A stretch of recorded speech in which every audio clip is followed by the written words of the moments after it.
Welcome to Life Bitachon. Today I'd like to share with you an article written by Rabbi Moshe Hayer.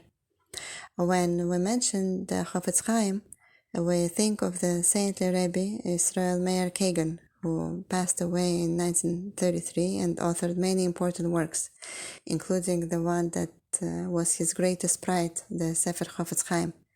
That work expounds the loss of proper speech, and its title comes from the passage in Tehillim, Kapitel 34, Mi Haish HaChafetz Chaim, who is the man who desires life, loving each day to see good. Then guard your tongue from evil and your lips from speaking deceit.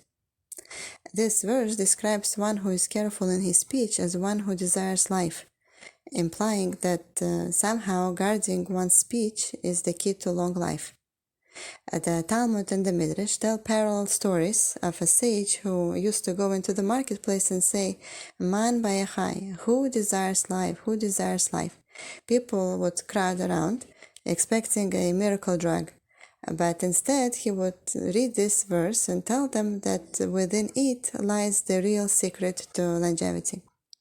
During the Yamim Neroim, we used the term Chofetz Chaim in our initial insertion into the Amidah, addressing the Melech Chafetz B'Chaim, the king who desires life, asking Hashem to inscribe us into the book of life.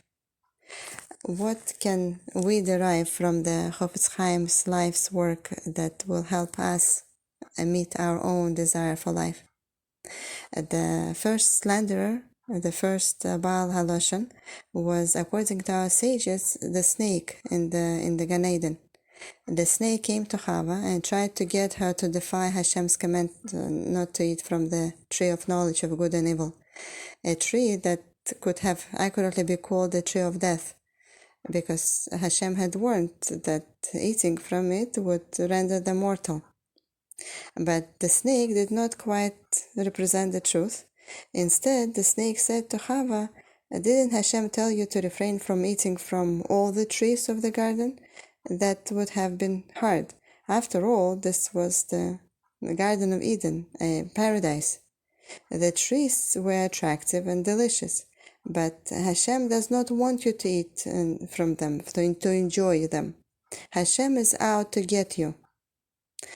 No, responded Chava. Hashem wants us to eat from those trees. He wants us to enjoy the beautiful world He created for us. And He told us to eat from those wonderful trees. It is only the tree of death that He warned us to avoid, because He wants to protect us from harm. The snake did not accept this. No, you will not die if you eat from this tree. You will actually grow greater than you are now and become like Hashem Himself.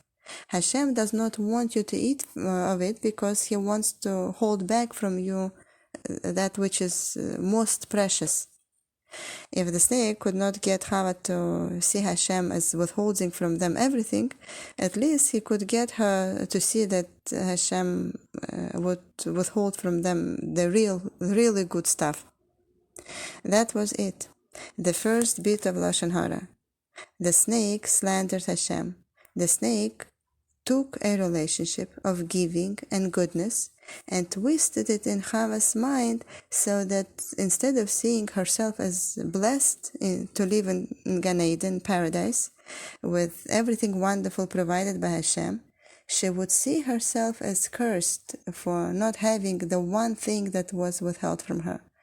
And her loving Creator became instead in her mind as insecure villain. That perspective that Hashem and religion deprive us of opportunity rather than provide us with endless possibilities has led so many to stray away from following Hashem's word. That perspective drains people of desire for life. Life is nourished by a sense of gratitude, satisfaction, and a feeling that you are in good place, blessed, cared for, and nurtured. When instead one sees himself or herself as stuck, manipulated, limited, and deprived at every turn, when the cup is always half empty because the host kept the other half for himself, then life is not sweet, and the host is nobody you want to be around. Yes, on the day they ate from that tree, they would pass away. Not because its fruit was poisoned, but because if they ate from it, it symbolized that they felt cheated without it. If they ate it, it was because they felt that Hashem was out to get them. That worry and insecurity, that sense of deprivation and feeling cheated, ate away at their kishkes. That feeling does not spell life. If we want life, Ohev Yamim Lir'ayt Taiv, we will open our eyes to see the good and blessing in our lives, to see that Hashem is always seeking to give us the good and the blessing in the people around us. Thank you for joining. I wish you all Hatzlacha Rabba.